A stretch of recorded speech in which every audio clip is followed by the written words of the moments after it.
বাংলাদেশ তো হেরে গেল, পুরো জেতা ম্যাচ। সাউথ আফ্রিকার বিরুদ্ধে পুরো জেতা ম্যাচটা পুরো হেরে গেল।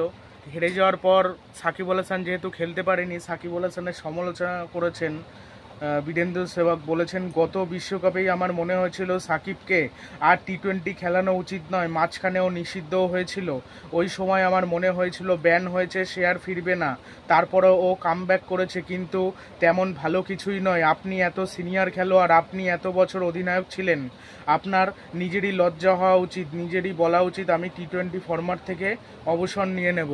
সাকিব আল হাসান মানে পারফরমেন্স জঘন্য এমনিতে করেছে, এর জন্য কিন্তু সমালোচনা কুড়িয়েছে সে।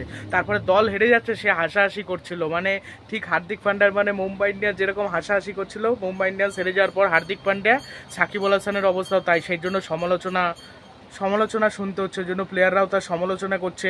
না পাচ্ছে ব্যাটে পারফরমেন্স করছে, না পাচ্ছে বলে পারফরমেন্স করছে।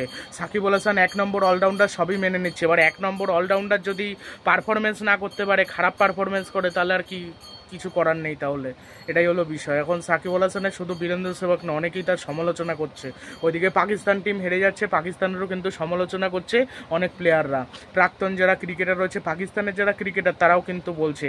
আর বুমরার প্রশংসা করছে অনেক বোলার বা ব্যাটসম্যান হোক, মানে অনেকে, অশোক দিন্দা প্রশংসা করেছে, আরও 2-1 প্লেয়ার প্রশংসা করেছে।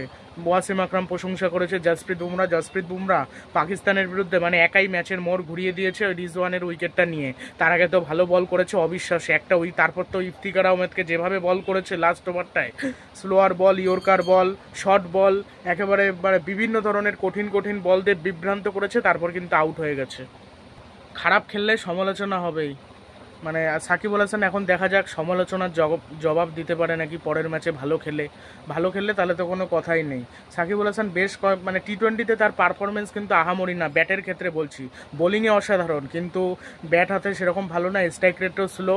মানে দল হেরে যাচ্ছে, সাকিব আল হাসান হাসে।